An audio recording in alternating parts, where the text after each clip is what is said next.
പുതുജീവൻ നൽകി പുതുശക്തി ആമോടണയ്ക്കും ക്രൂശിൻ സ്നേഹം ദൈവത്തിൻ സ്നേഹം ആയത്ര ശ്രേഷ്ഠം ആയതിനാലും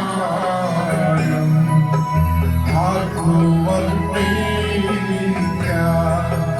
ജീവിത ക്ലേശ ഭാരങ്ങൾ ചാരേത്തും സ്നേഹകരം. കർത്താവിന്റെ ആശ്രയമായ വാഴ്ത്തപ്പെടുമാറാകട്ടെ. അനുഗ്രഹീതമായ ഈ നല്ല നിമിഷങ്ങളെ ഓർത്ത് ദൈവത്തിന് സ്തോത്രം ചെയ്യുന്നു. എൻ്റെ പ്രായത്തെക്കാൾ ശുശ്രൂഷയിൽ പരിചയമുള്ള ദൈവദാസനാണ്. നീ വളരെ സന്തോഷമാണ്. ഞാൻ പലയിടത്തും അത് പറയാറുണ്ട്.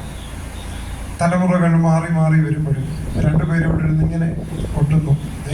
ഒരാൾ മുന്നേ വന്നൊരു പാട്ടൊക്കെ ഇത് പാടി, അവിടെ ഇരുന്ന് ബൈബിള് വായിക്കുന്നു. ഓർത്ത് സ്തോത്രം ചെയ്യും. പുതിയത് ഉളവായി വരട്ടെ, പുതിയത് സൃഷ്ടിക്കപ്പെടട്ടെ, തുടരട്ടെ. തലമുറകൾ ദൈവത്തിന് സ്തോത്രം യേശുവിന് വേണ്ടി ഉണർന്നു വരാൻ ഇടയാകട്ടെ. ഇവിടെ സ്റ്റൈലോ ഫാഷനോ ഒന്നുമില്ല. ദൈവത്തിന് സ്തോത്രം. കർത്താവിന് വേണ്ടി ഒരുക്കപ്പെടാൻ മനസ്സുള്ളവർ മുന്നോട്ട് വരട്ടെ. ദൈവത്തിന് മഹത്വം. ബഹുമാന്യരായ കർത്തൃദാസന്മാരെ എല്ലാവരെയും ഓർത്ത് ദൈവത്തിന് സ്തോത്രം ചെയ്യുന്നു. നമ്മുടെ സഭയുടെ ശുശ്രൂഷകൻ കൂടിയായ മാത്യു പാസ്റ്ററെ ഓർത്ത് ദൈവത്തെ മഹത്വപ്പെടുത്തുന്നു. ഇടയാറുമുള്ള APC സഭയ്ക്കായി ദൈവത്തിന് സ്തോത്രം ചെയ്യുന്നു.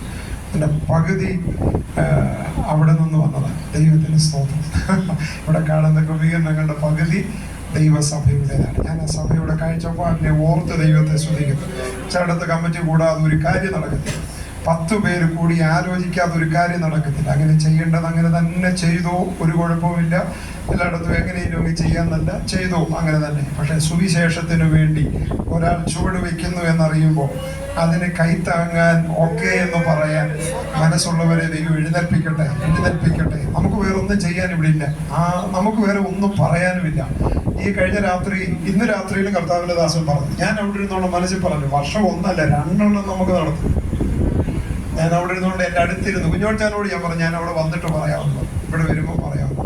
എല്ലാ വർഷവും ഓരോന്നും നല്ല നമുക്ക് 2 വെച്ച് നടത്താം. അവിടെ കുഞ്ഞോച്ചാനോട് പറഞ്ഞു, ഇനി വേറെ ആർക്കെങ്കിലും നടത്താൻ ആഗ്രഹമുണ്ടെങ്കിൽ നമുക്ക് ഇത് കൊടുക്കുകയും ചെയ്യും. ഈ സ്ഥലമേ വേറെ ആർക്കെങ്കിലും കൺവെൻഷൻ നടത്താൻ ആഗ്രഹം തോന്നിയാൽ ചെയ്യട്ടെ. ദൈവത്തിന് സ്തോത്രം. Praise the Lord. ആരും ആരെങ്കിലും ആർക്കും വേണ്ട. സ്തോത്രം.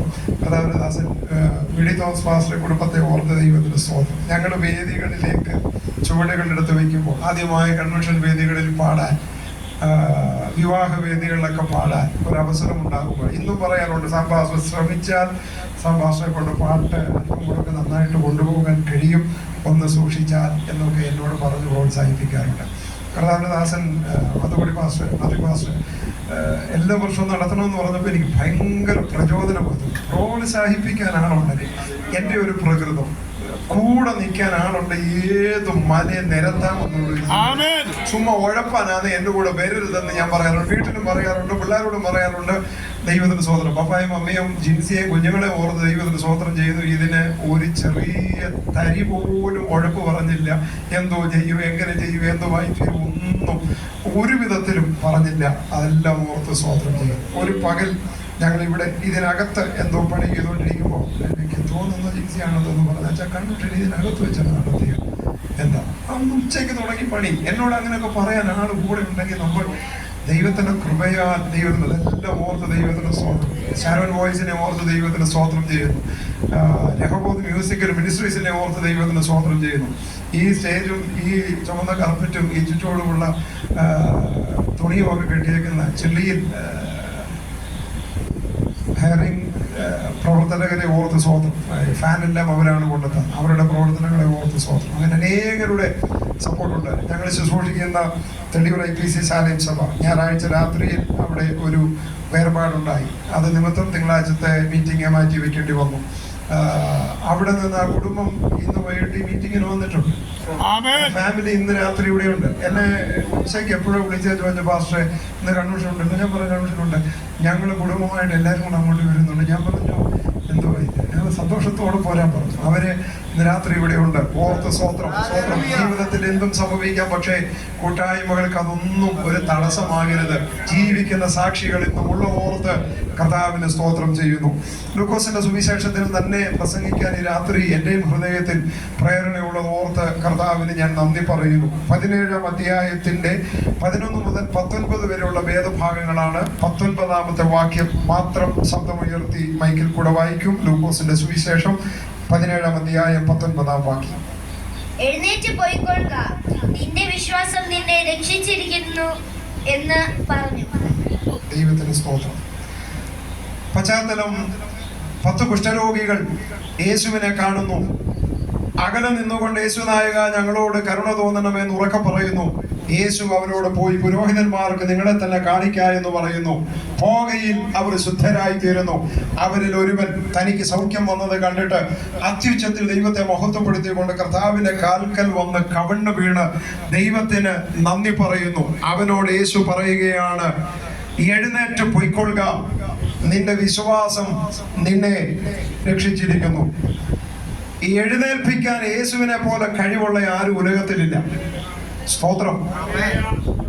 ചില ആണ്ടുകളായി, വർഷങ്ങളായി മെയ് മാസത്തോടടുക്കുമ്പോൾ, ജനുവരി വർഷം ആരംഭിക്കുമ്പോൾ തന്നെ ഹൃദയത്തിൽ ആഗ്രഹം ഉണ്ടാകുന്നുണ്ട്, ഈ പ്രാവശ്യമെങ്കിലും ഒരു കൺവെൻഷൻ നടത്തണം.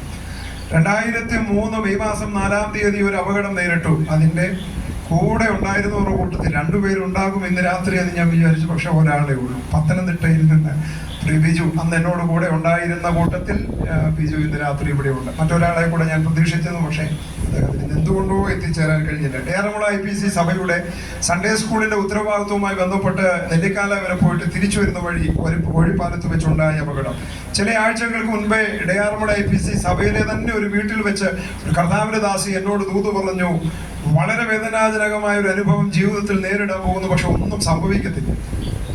ദൈവത്തിന് സ്തോത്രം. അതിനുശേഷം പറഞ്ഞ കാര്യങ്ങൾ നിൽക്കട്ടെ, അത് നിവൃത്തിയാകുമോ ഞാനത് പറയാം. അതങ്ങനെ സൂക്ഷിക്കുന്നതാണ് ഇന്ന് നല്ലത്. ദൈവത്തിന് മഹത്വം. മനോഹരമായ അപകടമുണ്ടായി.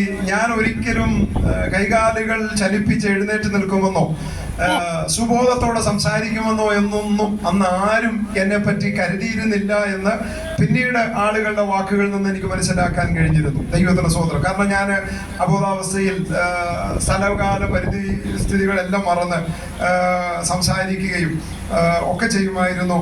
എൻ്റെ ശാരീരിക അവസ്ഥ, മാനസികാവസ്ഥ അങ്ങനെയായിരുന്നു. 1 മാസത്തെ പുഷ്പരി ഹോസ്പിറ്റലിൽ ട്രീറ്റ്മെന്റിന് ശേഷം ഞാൻ വീട്ടിൽ വന്നു. ആ വീട്ടിൽ അന്ന് എനിക്ക് വേണ്ടി ഒരുക്കിയിരിക്കുന്ന കട്ടിലിൽ ഞാൻ ഇരിക്കുമ്പോൾ 2 കൈയും ബാക്കിൽ കുത്തിയോ അല്ലെ ഭിത്തിയിൽ ചാരിയോ എനിക്കിരിക്കാം. കഴുത്തിലുണ്ടായ ബുദ്ധിമുട്ടിന് ഡോക്ടർമാർ പറഞ്ഞു സർജറി ചെയ്താലും റിസ്ക് ആണ്, തളർന്നു പോകാനുള്ള സാധ്യതയൊക്കെ ഉണ്ട്. അതുകൊണ്ട് അവര് സർജറിക്ക് തയ്യാറായില്ല, കോളർ ഇട്ട് വിടുകയാണ് ചെയ്തത്. ബെഡഡായിരിക്കണം, തീർത്തും എഴുന്നേൽക്കുകയോ അനങ്ങിയോ ഒന്നും ചെയ്യരുതെന്ന് പറഞ്ഞൊക്കെയാണ് അവർ വിട്ടത്. അതൊന്നും കേൾക്കാനോ മനസ്സിലാക്കാനോ എനിക്ക് കഴിഞ്ഞിരുന്നില്ല. അതുകൊണ്ട് ഞാൻ ഏത് രീതി പ്രതികരിക്കുന്നോ വീട്ടിലാരും ഒന്നും അതിന് നിയന്ത്രണങ്ങളൊന്നും പറയുകയും ഇല്ലായിരുന്നു. ഞാൻ എഴുന്നേറ്റിരുന്ന് അമ്മയോട് പറഞ്ഞ് എനിക്ക് വായിക്കാൻ ബൈബിൾ വേണമെന്ന് പറഞ്ഞു. അന്ന് ഞാൻ ഉപയോഗിച്ചുകൊണ്ടിരുന്ന ബൈബിൾ എടുത്ത് എൻ്റെ കയ്യിൽ തന്നു. എങ്ങനെയോ ഒരു നിമിഷം എൻ്റെ ഹൃദയം ഏകാഗ്രമായി, എൻ്റെ കണ്ണുകൾ അടഞ്ഞു. കാരണം 1 മാസമായിട്ട് പ്രാർത്ഥനയില്ല, ബൈബിൾ വായനയില്ല, ഒന്നുമില്ല, ചെയ്യാൻ അതിനെപ്പറ്റി ഒന്നുമുള്ള ബോധമേ ഇല്ല. അബോധാവസ്ഥയിലാണ് കൂടുതൽ സമയമായിരുന്നത്. സെഡേഷനുള്ള മെഡിസിനുകളും അവരെനിക്ക് തരുമായിരുന്നു. ഞാൻ ബൈബിളുമായിട്ട് ഇരിക്കുന്ന സമയത്ത് എന്നോട് കൃത്യമായ ഒരാൾ സംസാരിച്ചു. 27-ാം സങ്കീർത്തനം. 27-ാം സങ്കീർത്തനം ഞങ്ങളും മക്കള് 4 പേരും കൂടെ 2500 തവണയെങ്കിലും വായിച്ചു തീർത്തിട്ടുണ്ട്. കാരണം എന്താ വായിക്കുന്നതെന്ന് പറയുന്നത്, വായിച്ച് 150 സങ്കീർത്തനം ആരാ വായിച്ചു തീർക്കുന്നത്, ആദ്യം തീർക്കുന്നത് ആരാണ്? മത്സരമാണ്. മുമ്പ് ജോൺസൺ പാസ്റ്റർ എല്ലാവരുടെയും പേര് ഇവിടെ പറഞ്ഞായിരുന്നല്ലോ. ഷാബി ചേച്ചി ഉൾപ്പെടെ ഞങ്ങൾ 4 പേരും കൂടി ഇത് വായിച്ചു തീർക്കാൻ മത്സരം ആരാ ഇത് ആദ്യം വായിച്ച് തീർക്കുന്നത്. അപ്പൊ വായിക്കുന്നത് എന്താണെന്നൊന്നും അറിയത്തില്ലെങ്കിലും 27-ാം സങ്കീർത്തനം ഒത്തിരി തവണ കുഞ്ഞുപ്രായത്തിൽ വായിച്ചിട്ട് പോയിട്ടുള്ളതാണെങ്കിലും അന്ന് ആ പകലിൽ എൻ്റെ മുറിയിൽ ദൈവത്തിന് സ്വതന്ത്രം ആ 14 വാക്യങ്ങൾ വായിച്ച് തീർക്കാൻ ഞാൻ ഒരുപാട് സമയമെടുത്തു. കണ്ണിന് കാഴ്ച പോയത് കൊണ്ടോ ദൈവത്തിന് സ്വതന്ത്രം ശരീരത്തിന് ബലഹീനത ഉണ്ടായത് കൊണ്ടോ അല്ല, ഇത് കേവലം വാക്കുകൾ മാത്രമല്ല, കേവലം അക്ഷരങ്ങൾ മാത്രമല്ല, ഇതിനകത്തൊരു സാന്നിധ്യമുണ്ടെന്നുള്ളത്. ഇതിന്റെ പിന്നിൽ വിശുദ്ധ വേദ പുസ്തകം എന്ന് പറയുന്നത് ഉലകത്തിലെ സാധാരണ ഗ്രന്ഥങ്ങൾ പോലെ ഒരു പുസ്തകമല്ല. ഇത് വെറും ഒരു സാധാരണ മാനുഷിക ചിന്തയിൽ ഉരുത്തിരിഞ്ഞു വന്നതല്ല. ഇതിന്റെ അക്ഷരങ്ങളുടെ പിന്നിൽ, വാക്കുകളുടെ പിന്നിൽ ഒരു ദൈവത്തിന്റെ സാന്നിധ്യമുണ്ട് എന്ന് എന്റെ ജീവിതത്തിൽ അന്ന് പകൽ ആഴമായി അറിയാൻ കഴിഞ്ഞു. ഞാൻ സന്തോഷത്തോടെ ദൈവത്തിന് സ്തോത്രം ചെയ്യുന്നു. എവിടെ കൊണ്ട് നിർത്തിയാലും ധൈര്യത്തോടെ പറയാൻ, എവിടെ കൊണ്ട് നിർത്തിയാലും അഭിമാനത്തോടെ പറയാൻ. ശാരീരികമായി എനിക്കുണ്ടായ വൈകല്യങ്ങൾ, അത് നിമിത്തം, ആ അപകടം നിമിത്തം എനിക്കുണ്ടായ വൈകല്യങ്ങൾ എന്നെ അറിയുന്ന പ്രിയപ്പെട്ടവർക്കൊക്കെ നല്ലതുപോലെ അറിയാം. പക്ഷേ എനിക്ക് കിട്ടിയതിനെ വെച്ച് ഇതിനെ അളന്നാൽ എനിക്ക് സംഭവിച്ചത് ഒന്നുമല്ല. എന്റെ ജീവിതത്തിൽ എന്റെ ദൈവം എനിക്ക് തന്നതിനും എനിക്ക് നഷ്ടമെന്ന് തോന്നാവുന്നതും വെച്ച് തൂക്കി നോക്കിയാൽ നഷ്ടമൊന്നും വന്നിട്ടില്ല, ലാഭമേ സംഭവിച്ചിട്ടുള്ളൂ. അതോർത്ത ദൈവത്തിന് സ്തോത്രം ചെയ്യുന്നു. Praise the Lord. ആകയാൽ വിശുദ്ധ വേദപുസ്തകവുമായി എവിടെയും നിൽക്കാൻ ധൈര്യമുണ്ട്. അത് മാനുഷികമായി ഉളവായ ഒരു ധൈര്യമല്ല, തിരുവചനത്തിൽ നിന്ന് ദൈവം തന്ന ആ നല്ല ബോധ്യത്തെ ഓർത്ത് ദൈവത്തിന് സ്തോത്രം ചെയ്യുന്നു. Praise the Lord. ഈ സുവിശേഷ യോഗം ഇങ്ങനെ ഈ സമാപന ദിവസം മുൻപോട്ട് പോകുന്നത് ഓർത്തും കർത്താവിനെ സ്തുതിക്കുകയും ദൈവത്തെ മഹത്വപ്പെടുത്തുകയും ചെയ്യുന്നു. അങ്ങനെ ആ 10 കുഷ്ഠരോഗികൾ യേശുവിന്റെ അടുക്കൽ വന്നു. എഴുന്നേൽപ്പിച്ച് നിർത്തിയ ആ കർത്താവ് അവനോട് പറഞ്ഞത്, എഴുന്നേറ്റ് പോയിക്കൊള്ളുക, ഇന്ന് രാത്രി എഴുന്നേൽക്കത്തില്ലെന്ന് ചിന്തിക്കുന്ന ആരെങ്കിലും ഇതിനകത്തുണ്ടെങ്കിൽ, ഇനി നുവർന്ന് നിന്നൊന്ന് എന്റെ ജീവിതത്തിൽ ഉണ്ടാകത്തില്ലെന്ന് ചിന്തിക്കുന്ന ആരെങ്കിലും ഉണ്ടെങ്കിൽ, വിശുദ്ധ വേദപുസ്തകം പറയുന്നു, എഴുന്നേൽപ്പിക്കുന്ന ഒരു ദൈവം ഇവിടെ വന്നിട്ടുണ്ട്. എന്തെല്ലാം ചുമലിൽ പേറുന്നത് കൊണ്ട് ജീവിതം വളഞ്ഞുകുത്തി ഇനി നുവരാൻ കഴിയുകയില്ലെന്ന് ചിന്തിക്കുന്ന ആരെങ്കിലും ഈ ശബ്ദപരിധിക്കകത്തുണ്ടെങ്കിൽ, ഉയർത്തുന്ന ഒരു ദൈവം, നുവർത്തുന്ന ഒരു ദൈവം, എഴുന്നേൽപ്പിക്കുന്ന ഒരു ദൈവം. ഹല്ലേലൂയ. ഞാൻ ഇന്ന് രാത്രി ഈ പ്രസംഗത്തിന് ഒരു തലക്കെട്ടിടാൻ ആഗ്രഹിക്കുന്നു. അവസ്ഥയ്ക്ക് മാറ്റം വരുത്തുന്നവനായ ദൈവം. ഏത് മനുഷ്യന്റെയും അവസ്ഥയ്ക്ക് മാറ്റം വരുത്തുന്നവനായ ദൈവം. നാം കേട്ടുകൊണ്ടിരുന്ന വചനം എന്റെ ഹൃദയത്തിൽ ഈ ചിന്ത ഉണ്ടായിരുന്നുണ്ടായിരിക്കും. ഇത് തന്നെയാണല്ലോ കർത്താവിന്റെ ദാസൻ പറഞ്ഞതെന്നും എനിക്ക് ഈ ചിന്തയകത്ത് കിടന്നുകൊണ്ടായിരിക്കും തോന്നിപ്പോകുന്നു. ദൈവത്തിന് സ്തോത്രം. മനുഷ്യൻ ഒരുപാട് ആവശ്യങ്ങളും ആഗ്രഹങ്ങളും ഉള്ളവനും. അവകൾ പലതും സാധിക്കും, നടന്നുകൊണ്ടിരിക്കും, ജീവിതത്തിൽ അതെല്ലാം നിവൃത്തിയാകും. പക്ഷേ അനുഗ്രഹം